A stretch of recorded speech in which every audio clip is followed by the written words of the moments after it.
Scorpio, this is for you. April 6, 2026, guys. Ang reading na to para sa inyo. Message ito sa mga Scorpio na nandito sa reading o bibigyan ng message today. April 6 at simula itong araw na to. Guys, simula ngayong araw na to at para to sa'yo. Scorpio, maaari ninyong sitwasyon, guys. Message ng opportunity, meron, Scorpio. Message. Ito ay isang young energy. Maaaring ito ikaw, Scorpio. Naka-hold ka sa magandang opportunity na sana dumating at nakafocus ka sa material things, okay, na maaaring papating sa iyong buhay na gusto mo ay pag-unlad. Okay. Kailangan mo tong i-hold kapag ito ay dumating sa buhay mo, ang opportunity na to, guys. Okay, Scorpio, 9 of Wands is here, 2 of Cups, 6 of Pentacles, and Queen of Cups is here. So, kayo ay may mga pinaglalabanan sa inyong sitwasyon, guys. Andito yung kulang sa tiwala sa inyong kakayanan. Andito yung inyong pag-iisip na mapaunlad pa sana yung pera ko. Okay? Maring kayo yung mother or isang father dito na nag-iisip kung paano pa mapapalagwang inyong pera. Maring ang ilan sa inyo ay nasa koneksyon, may karelasyon ang ibig ko sabihin. At naninimbang kayo sa maaari ninyong paglayo, pag-alis, dahil sa paghahanap ng magandang opportunity sa labas ng inyong bayan. Kumbaga, aalis kayo sa inyong lugar para sa iba pang trabaho o sa bagong trabaho o maaaring sa paghahanap ng maayos na, mas maayos pa, yung lalaki pang inyong pera. Okay, inyong ipon. So, tingnan natin to, Scorpio.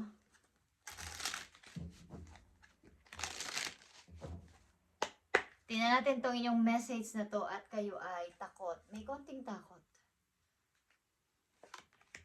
Sapagkat nasa koneksyon na ilan sa inyo at ayaw ninyong lumayo.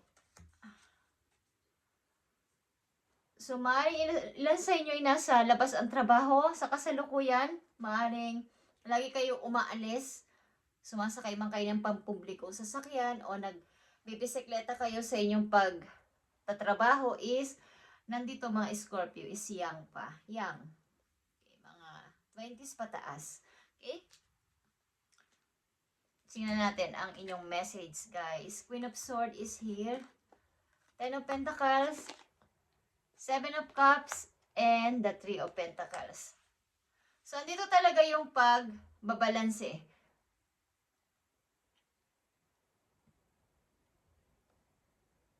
Gusto nyo makahanap ng bagong trabaho, ayun din sa inyo ay gusto mag-start ng mga bagong tao sa buhay nila at gusto nyo ng pang long term na, yung pang matagalan na relasyon, hindi yung pa laro-laro lang na relasyon. Gusto nyo yung pang matagalan. Kaya ang hirap pumili. May mga taong may gusto sa inyo, kung kayo babae o kayo ay lalaki, may mga nagugustuhan kayo. At marami namang pagpipilian talaga, pero ang hirap pumili. Because mahirap pagkamali. Ilan sa inyo ay naghahanap talaga ng bagong trabaho, guys, or restart sa buhay. Maaaring ilan sa inyo ay may ilang pang mga trabahong ginagawa bukod sa inyong pinaka main job. Okay. Scorpio, madalas kayong mapag-isa.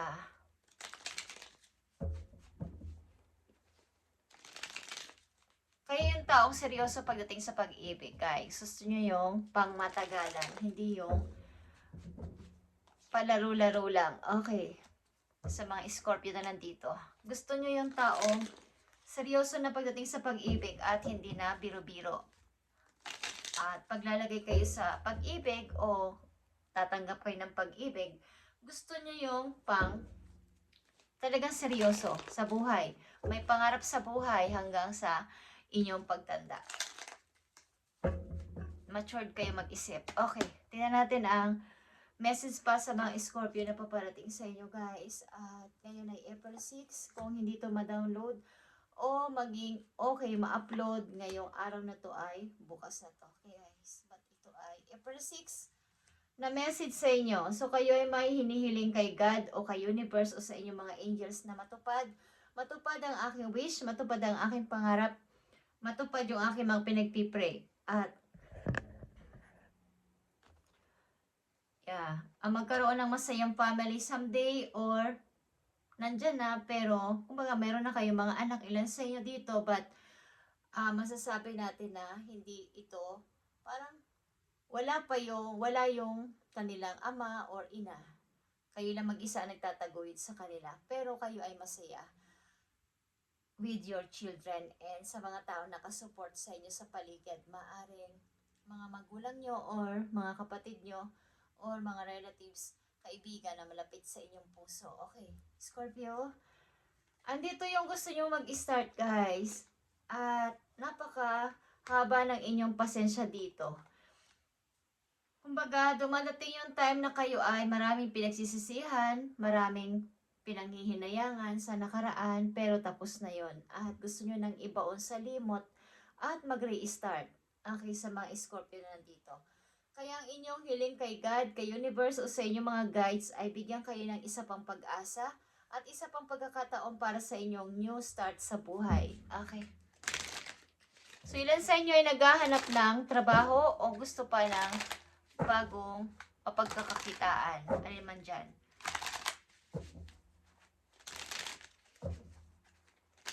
Message mo sa mga Scorpio. May mga pagre-regret dito, pagsisisi sa mga nasayang na inyong nasayang na effort sa pagmamahal sa inyong mga unang minahal. But andito pa din yung positive na pagtingin at pag-forward, guys, sa inyong isip. Para to sa Scorpio, April 6, 2026. So andito ang underworld, guys. Underworld. So, ibig sabihin nito, tumingin kayo sa unique ninyong kakayanan sa buhay. Create something na original. Yung kayo lang yung may alam. Okay, guys?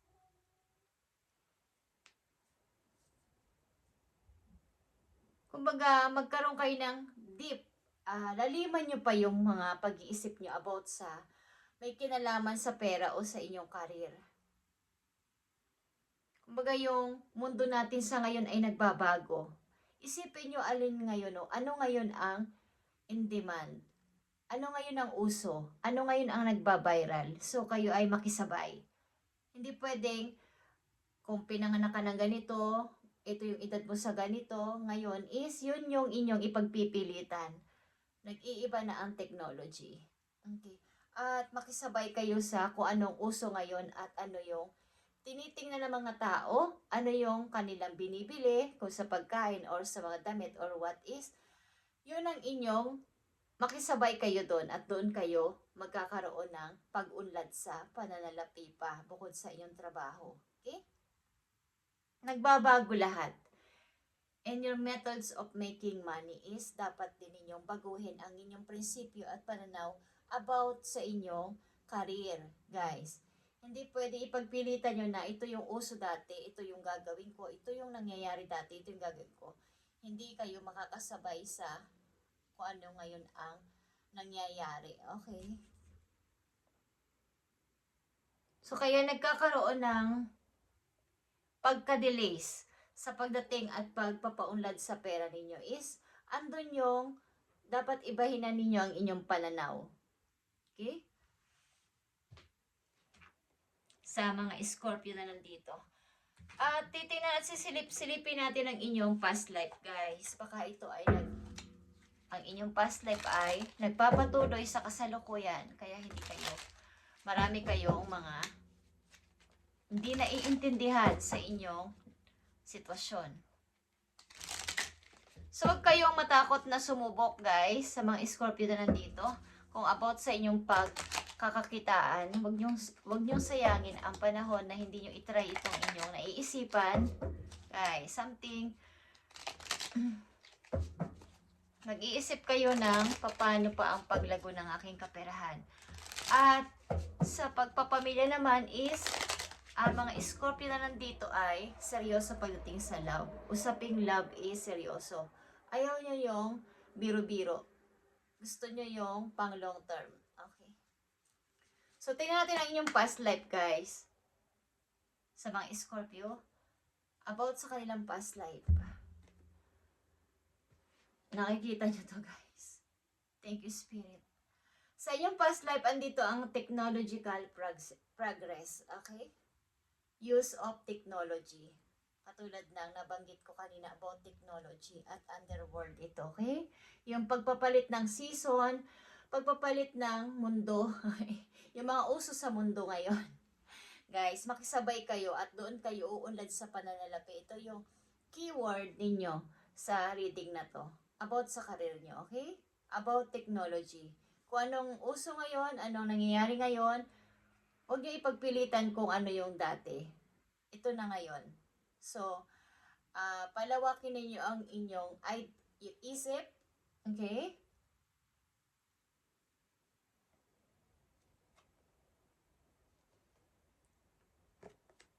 Sa inyong past life, guys,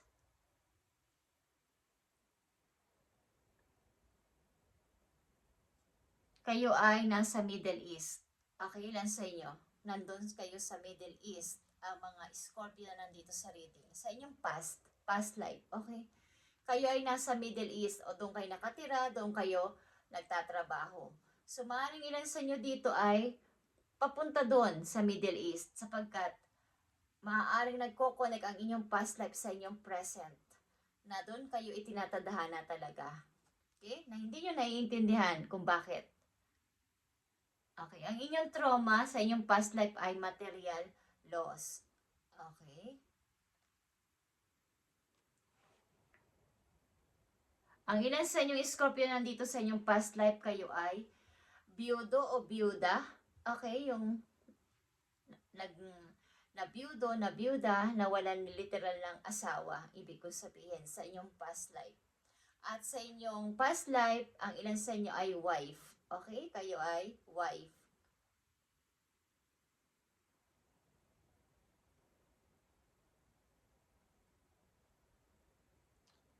So, maaaring ilan sa inyo, sa inyong past life din ay nagkaroon ng hindi naging matagumpay sa pagkakaroon ng anak or nawala.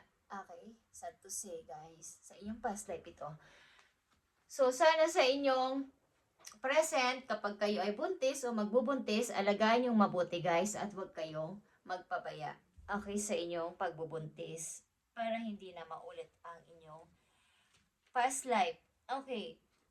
Sa Scorpio, tingnan natin pa ang inyong message. Ilan sa inyo ay maaaring nakatakdang pumunta sa Middle East sapagkat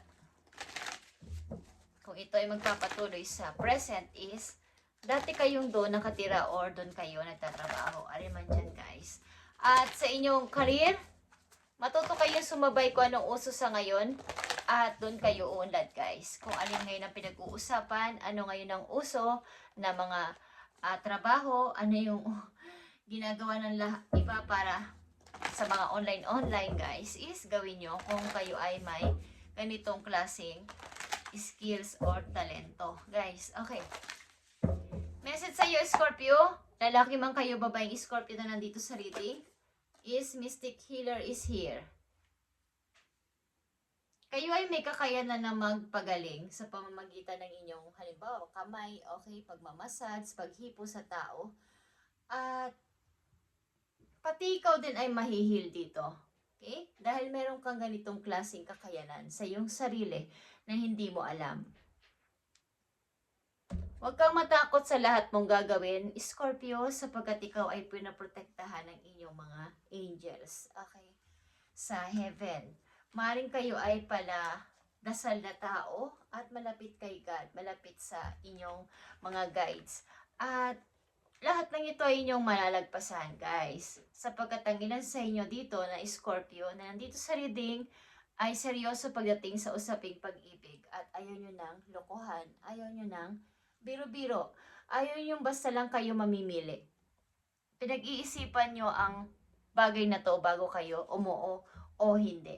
Okay.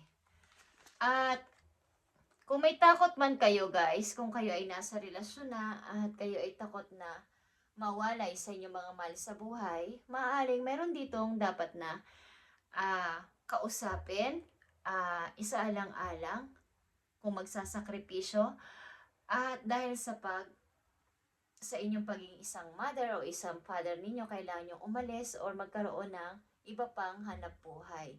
Okay. Andito ang maaaring may dumarating o darating mga opportunity pero kayo ay magdadalawang isip na i-accept ito. Okay.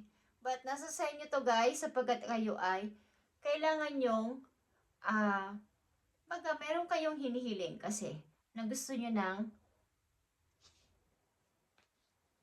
maparami pang inyong, mapaunlad pang inyong sarili at magkaroon pa ng paglago sa kaperahan. So kayo ay maaari, ilan sa inyo may trauma galing sa, ang inyong past life kasi ang trauma nyo ay mawalan. Okay? Mawalan ng material.